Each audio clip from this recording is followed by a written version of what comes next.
Banyak suami tuh pasif di rumah dan lebih menyerahkan tugas ngedidik anak ke istri. Alasannya apa? Gua harus kerja. Zaman sekarang kan istri juga kerja, bos. Banyak suami yang berpikir tugas mendidik anak adalah mama. Tugas suami kerja. Seringkali jadi pasif banget dan semua keputusan diserahkan sama istrinya. Dari mulai genteng bocor, keran mampet, sampai AC rusak. Untung kita tuh perempuan perkasih. Bisa segalanya gitu ya. Saya kasih tahu, kenapa istri gak respect sama suami? Seringkali karena ini, gak mau tahu. Gue udah kerja, lu urus semua. Tapi begitu anaknya salah, istri dimarahin. Lu gak becus ngedidik anak lu. Lu manjain anak sih lu, nah gitu. Padahal jelas firman Tuhan berkata, bapak-bapak yang harus ngedidik anak firman Tuhan. Kebanyakan ayah lebih sering memarahi anaknya daripada mengarahkan anaknya.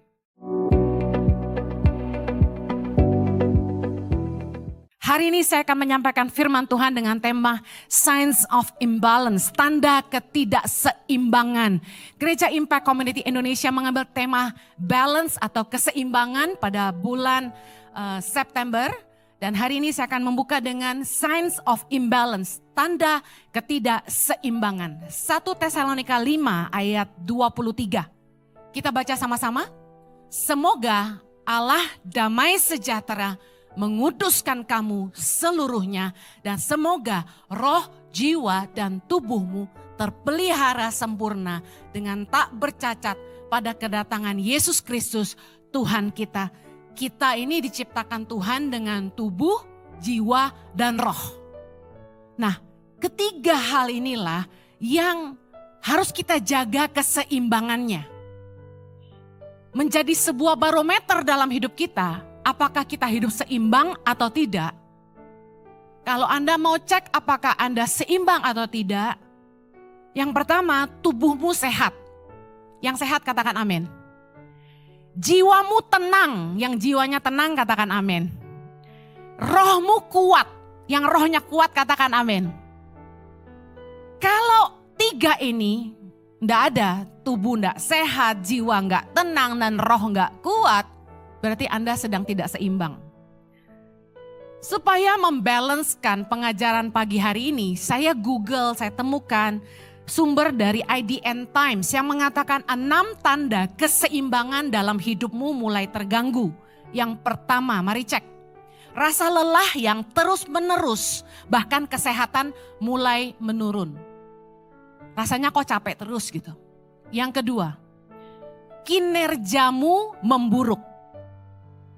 Yang ketiga, emosimu gak stabil. Suka marah-marah. Yang keempat, gampang salah paham dengan orang lain alias sensibo.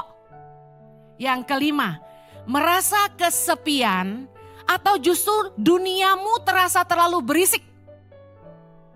Yang keenam, merasa hidupmu hampa.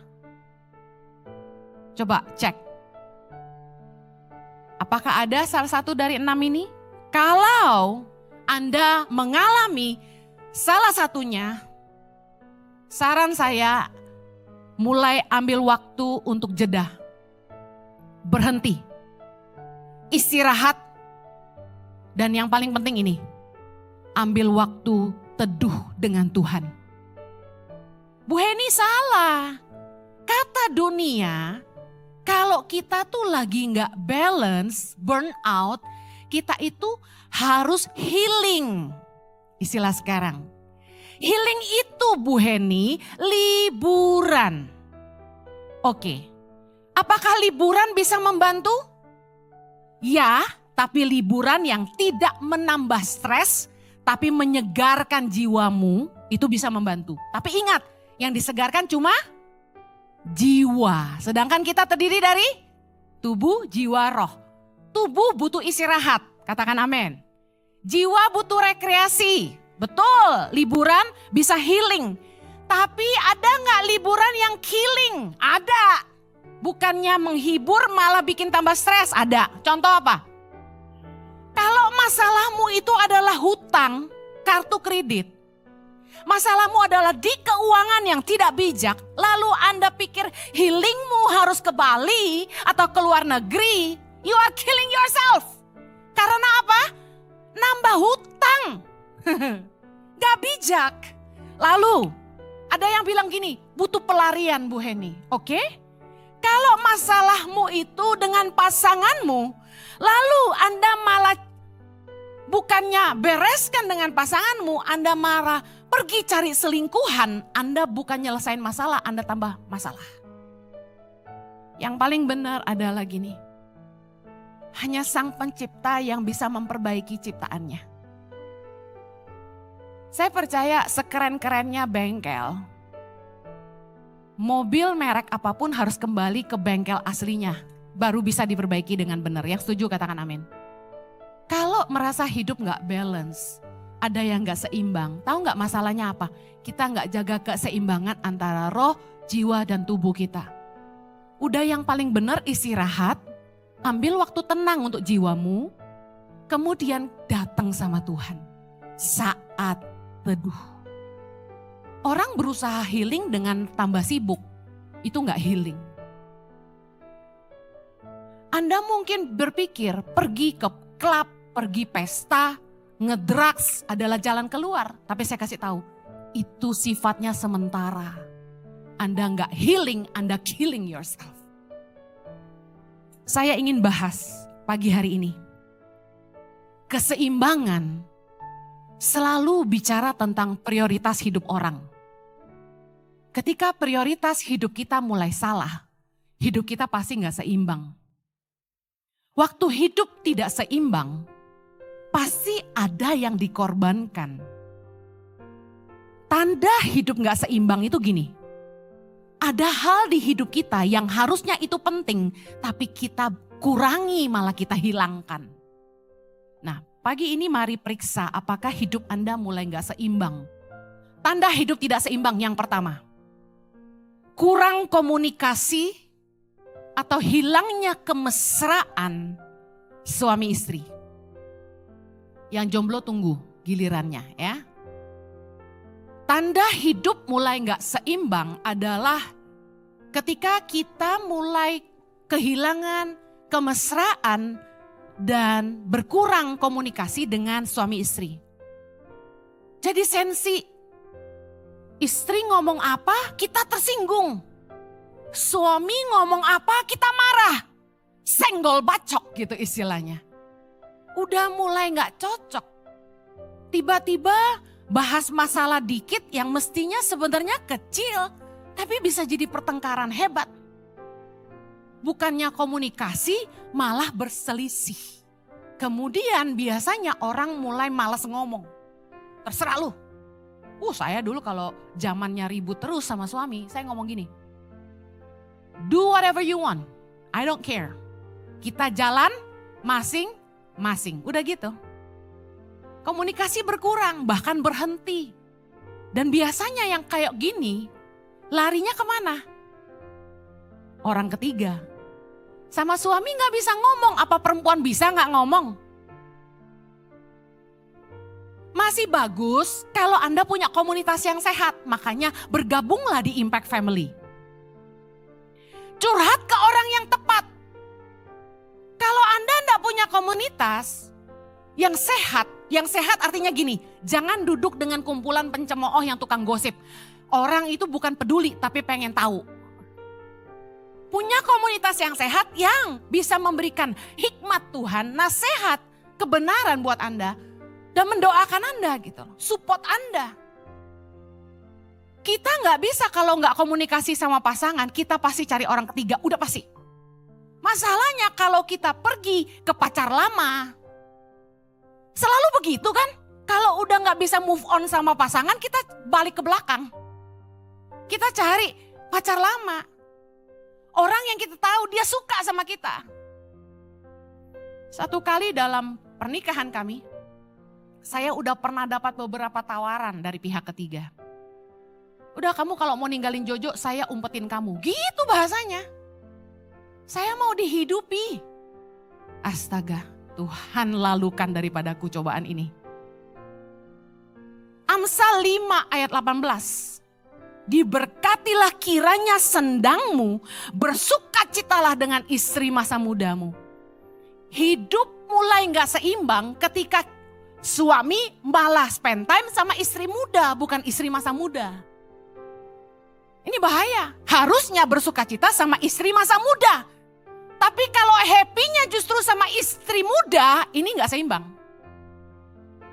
Pengkhotbah 9 ayat 9.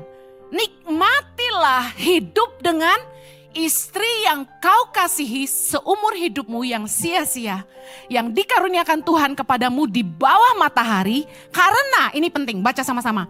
Itulah bagianmu dalam hidup dan dalam usaha yang engkau lakukan dengan jerih payah di bawah matahari. Kita hidup ini kerja capek-capek, upah kita tuh harusnya bisa happy sama pasangan kita. Kalau enggak, kerja keras kita tuh sia-sia. Kita pulang ke rumah yang gak bahagia. Punya rumah kayak istana tapi tinggal di dalam kayak neraka. Ini gak balance. At the end of the day, semua hasil kerja keras kita terasa sia-sia. Suami pengen dihargai, suami pengen dihormati. Istri pengen dikasihi. Sebenarnya sesimpel itu.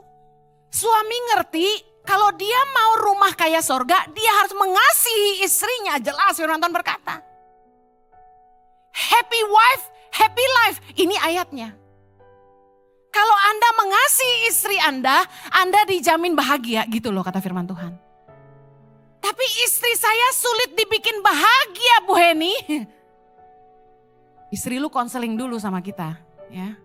Nah, suami ingin dihargai, ingin dihormati. Laki-laki tuh kalau punya pride dan dia maunya dihargai dan dia gak dapat itu di rumah, dia akan cari itu di luar. Nah ini sering jadi alasan laki-laki kenapa dia lebih senang di luar daripada di rumah kan. Padahal seharusnya gini, Anda mau doa puasa, masalahmu gak selesai kalau Anda gak mau selesaikan. You have to solve your problem. Makin lama Anda ngulur waktu untuk ngeberesin ini, Anda tersiksa makin lama. Jadi kalau hidup mulai gak seimbang, kalau ngomong kok berantem terus gitu. Kita harus duduk berdua dan selesaikan.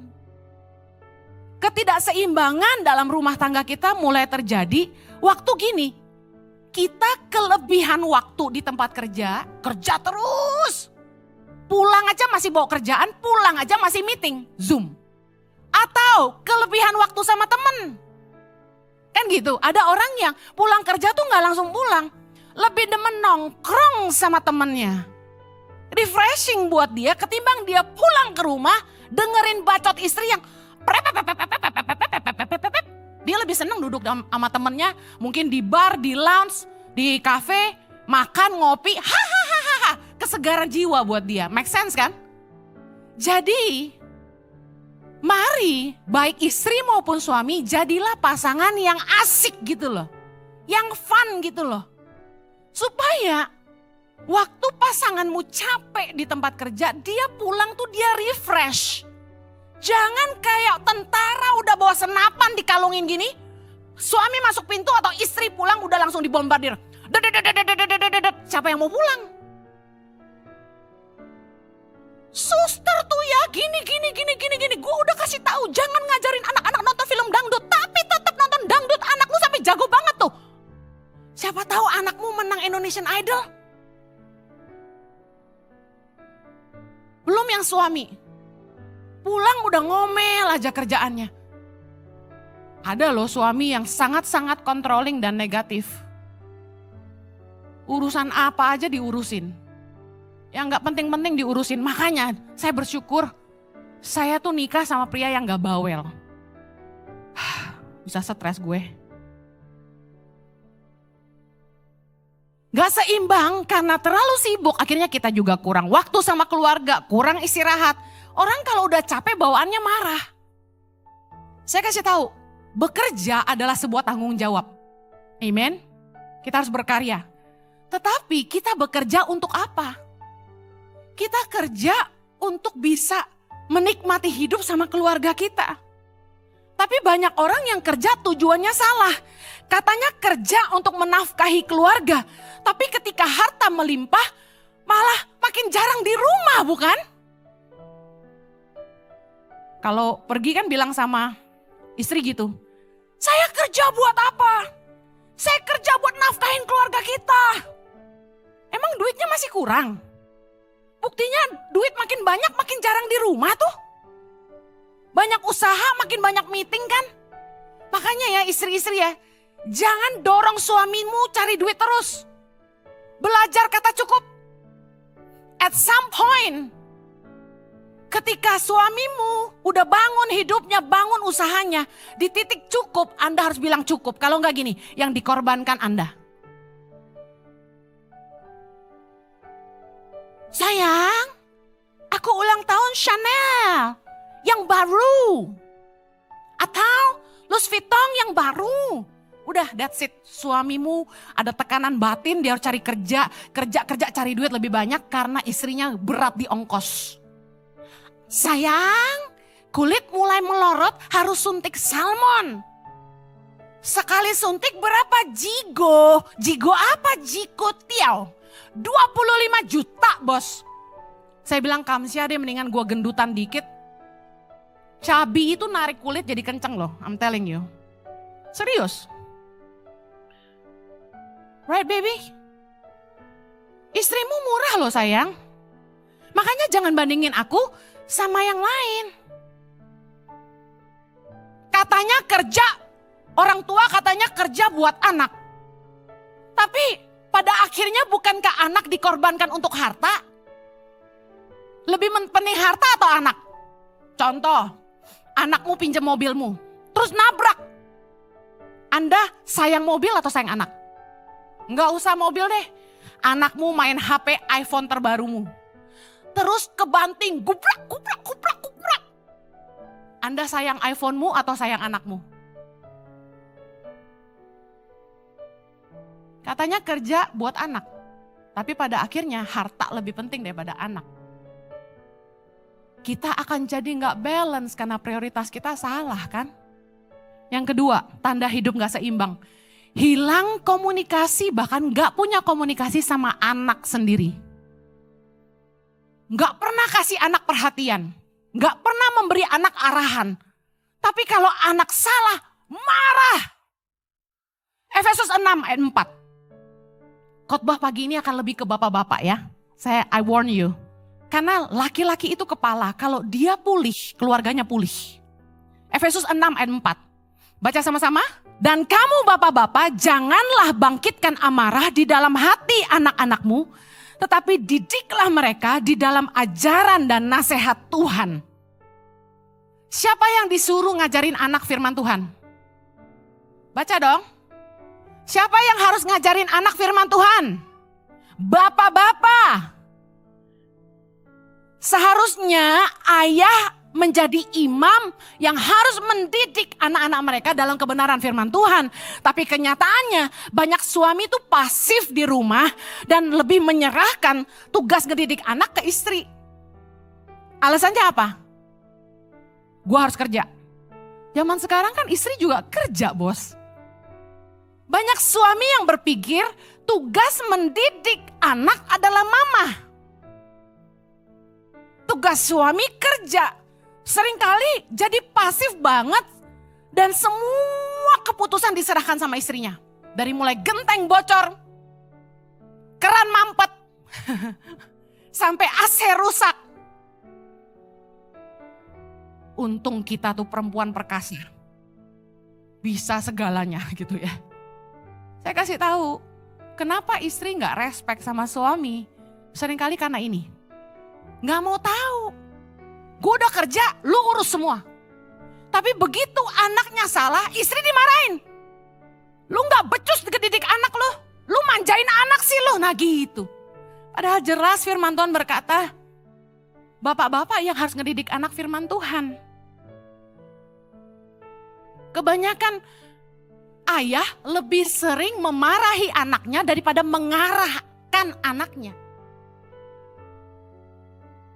Amsal 4 ayat 1. Dengarkanlah hai anak-anak, didikan seorang ayah. Dan perhatikanlah supaya engkau beroleh pengertian. Anak-anak disuruh ngedengar didikan siapa? Ayah. Didikan ayahlah yang memberikan pengertian. You know why? Karena laki-laki itu berpikir dengan logika dan data. Suami saya kalau udah tanya saya, duit habis kemana sih? Bukti-bukti pengeluaran saya keluarin. Nih, kartu kredit kamu. Gitu. Laki-laki gak bisa kita pakai perasaan. Kamu kok gak percaya sih sama aku? Aku terluka. Aku merasa tidak dipercaya dan direndahkan gitu. Gak bisa, laki-laki itu butuh data. Laki-laki itu mikir pakai logika, jangan pakai perasaan kalau sama laki-laki. Sakit hati kamu. Think the way men think. Jadi kenapa anak itu kalau bapaknya yang ngajar, anak jadi ngerti? Karena kalau mama kan telenovela. Mama tuh kebanyakan drama.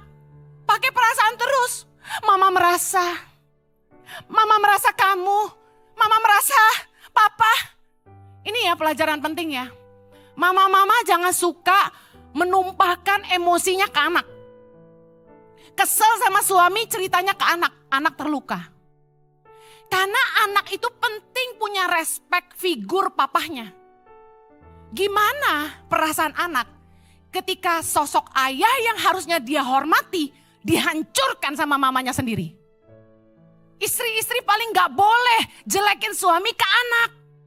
Justru ketika saya ngobrol sama anak saya dan anak saya mulai begini, gue gak akan mau merit. Menurut gue semua laki-laki sama. Emang ya manusia itu suka menyamaratakan semua orang ya. Saya bilang sama anak saya, enggak semua laki-laki papa baik. Oh ya, except papa dia bilang. Kecuali papa dia bilang gitu. Jadi buat Chloe Zoe, Jojo tuh pria terbaik di dunia gitu. Yang lain gak baik, waduh bahaya. Jadi kita perlu figur ayah dalam mendidik anak-anak kita. Yang namanya kepala itu pemimpin. Pemimpin artinya memberi arah. Waktu anak mau kuliah apa, yang mesti ngajak duduk ngomong tuh papahnya, bukan mamahnya. Mama rasa? Enggak. Papa lihat anaknya. Makanya seorang ayah kalau mau memberi arah harus kenal anaknya. Didikan seorang ayah itulah yang memberikan pengertian sama anaknya. Tugas mama apa Bu Heni? Amsal 1 ayat 8. Anakku, dengarkanlah didikan ayahmu dan jangan menyia-nyiakan ajaran ibumu. Ayah mendidik, ibu mengajar. Artinya apa? Ayah itu guidance, mengarahkan. Ibu itu menasehati. Kalau udah urusannya pacar, dia patah hati. Nah itu mama masuk di situ. Dia terluka sama papahnya. Nah mama masuk di situ menghibur. Amsal 22 ayat 6. Didiklah orang muda menurut jalan yang patut baginya. Maka pada masa tuanya pun ia tidak akan menyimpang daripada jalan itu. Waktu kita lihat anak-anak kita udah beranjak remaja, agak susah diomongin kan ya. Tapi dengar, jangan putus asa. Terus tanamkan nilai-nilai kebenaran. Percayalah, firman Tuhan itu rema. Yang suatu hari akan mengingatkan mereka. Anda percaya firman Tuhan itu berkuasa? Jangan lelah menasihati anak-anak kita dalam nilai kebenaran selama mereka ada dalam asuhan kita. Tapi bagi Anda yang anaknya masih kecil, saya kasih tahu. Suami istri dengar ini. Anak usia 1-12 itu golden age. Yang dimana kita itu bisa menanamkan nilai-nilai, value-value, dasar-dasar kebenaran dalam hidup mereka. Justru di usia ini. Kayak semen basah, ini fondasinya. Ulangan 11 berkata gini, ayat 18. Kamu harus menaruh perkataanku ini dalam hatimu dan dalam jiwamu. Kamu harus mengikatnya sebagai tanda pada tanganmu dan haruslah itu menjadi lambang di dahimu. Ayat 19, kamu harus mengajarkannya kepada anak-anakmu dengan membicarakannya. Katakan membicarakannya.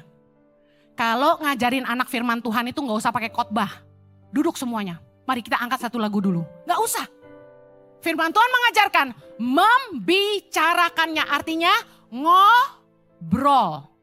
Kapan ngobrol tentang firman? Pertama, apabila engkau duduk di rumahmu, artinya harus punya quality time sama anak. Spend time sama anak di rumah.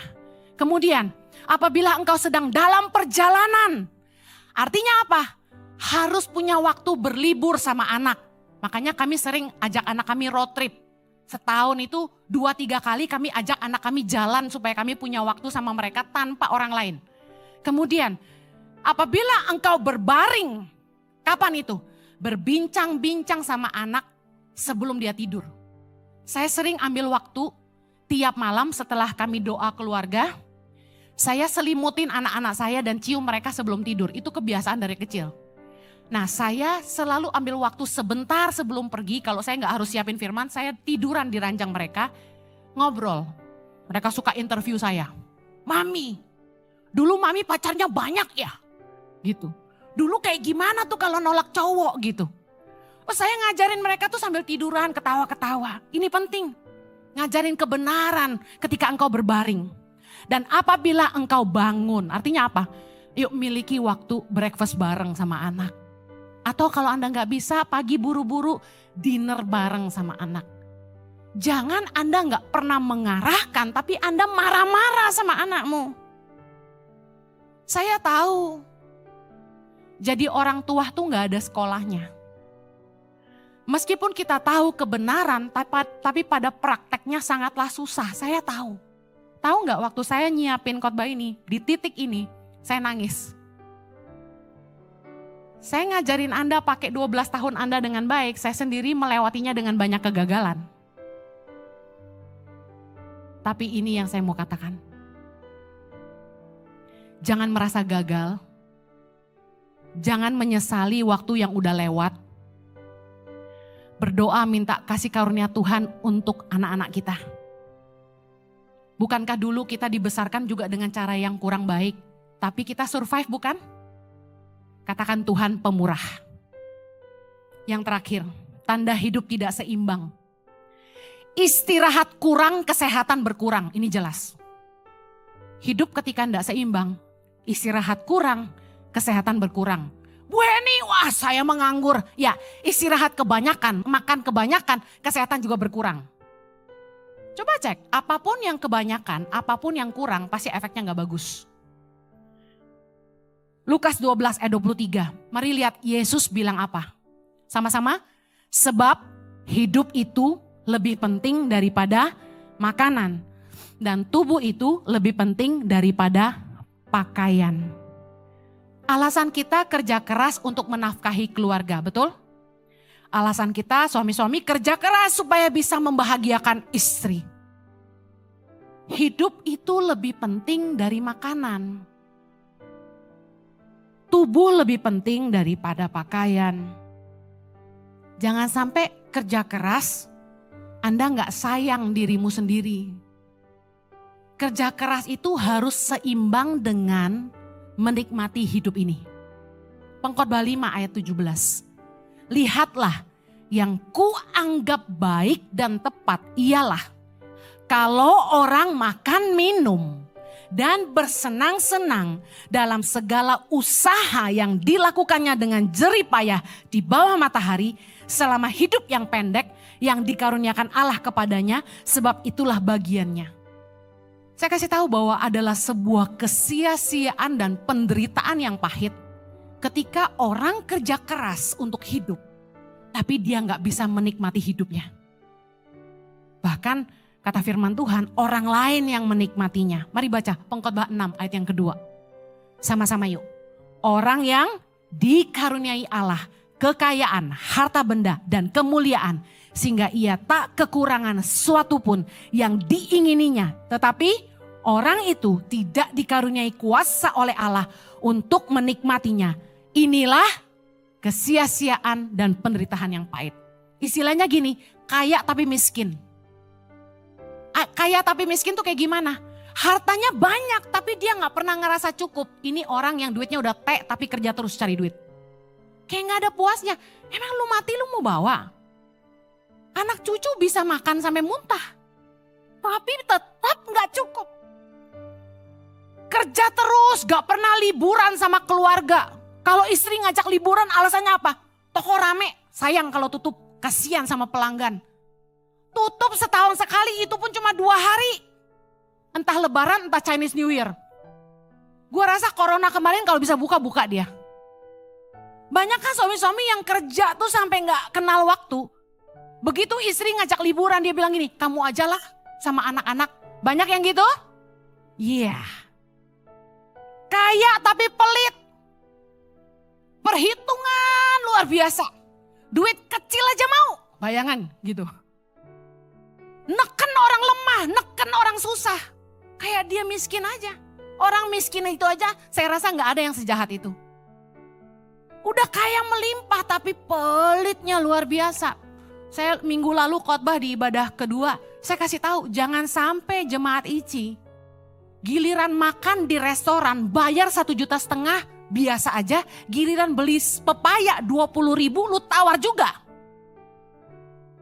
Jangan ngasih tips di hotel mewah, di restoran mewah, 1 orang 100.000 cepek-ceng, goban-goban. Tapi giliran beli sayur, cabe 10.000 aja lu tawar goceng. Gak kira-kira. Ini orang kaya tapi miskin. Saya akhiri. Tanda hidup gak seimbang. Sibuk kerja lupa ibadah. Ingat Ulangan 8 ayat 17 bilang, maka janganlah kau katakan dalam hatimu, kekuasaanku dan kekuatan tanganku lah yang membuat aku memperoleh kekayaan ini. Ayat 18a sama-sama. Tetapi haruslah engkau ingat kepada Tuhan Allahmu, sebab dialah yang memberikan kepadamu kekuatan untuk memperoleh kekayaan. Jangan sampai Anda sibuk kerja, cari duit, dan Anda lupa ibadah. Lupa sama Sang Pencipta yang memberikan kita segalanya. Ada orang-orang yang sibuk melayani, tapi gak punya intimacy. Akhirnya apa? Burn out. Orang kalau udah mulai gak seimbang, pasti hidupnya gak bahagia. Mari lihat hidup kita. Gak usah menghakimi orang lain. Apakah hari ini hidupmu seimbang? Mari periksa. Bagaimana hubungan dengan pasangan? Apakah kamu punya waktu untuk ngobrol sama istri? Apakah punya waktu sama anak? Jangan biarkan orang lain yang mengajarkan anakmu. Kamu didik anakmu sendiri. Tugas ayah memberikan didikan dan arahan. Tugas ibu adalah menasehati dan mengurus anak. Jangan sampai semuanya diserahkan ke istri. Apakah kamu punya waktu untuk teduh dengan Tuhan? Hari ini kalau kita rasa kayaknya kita udah bablas cinta uang, kerja terus. Kita bablas kayaknya kita lebih banyak kumpul-kumpul sama teman daripada sama keluarga. Hari ini kayaknya kita udah gak hidupi lagi nilai-nilai kebenaran dan kita merasa bahwa hidup kita hampa, kita mulai lelah. Anda bukan butuh healing, liburan, keluar negeri atau ke Bali. Anda butuh waktu dengan Tuhan. Cuma Sang Pencipta yang bisa mereparasi ciptaannya. Datang yuk sama Tuhan. Pastikan Anda punya tubuh yang sehat, jiwa yang tenang, dan roh yang kuat. Datang sama Tuhan yuk pagi ini. Bapa di sorga, kami bawa hati kami bawa hidup kami, tubuh, jiwa, dan roh kami. Pulihkan kami Tuhan. Banyak prioritas yang salah dalam hidup kami. Kami bablas dengan nikmatnya duniawi. Kami sampai gak sadar bahwa Tuhanlah yang memberikan nafas hidup ini. Kami mau datang sama Tuhan. Pulihkanlah kami. Pulihkanlah kami. Kami mau seimbang Tuhan. Kami mau kembali kepada apa yang paling penting. Bukan harta tapi keluarga. Ajar kami untuk jadi suami yang baik, yang mengasihi istri kami. Ajar kami istri-istri yang respect sama suami kami. Kami jadi orang tua yang baik buat anak-anak kami. Thank you Lord. Pulihkan kami, ampuni kami. Kami mau pulih Tuhan. Berikan anugerah-Mu supaya kami punya tubuh yang sehat, jiwa yang tenang, dan roh yang kuat. Di dalam nama Yesus. Dalam nama Yesus. Thank you Lord. Amen. Have a blessed Sunday. Take care. God bless you.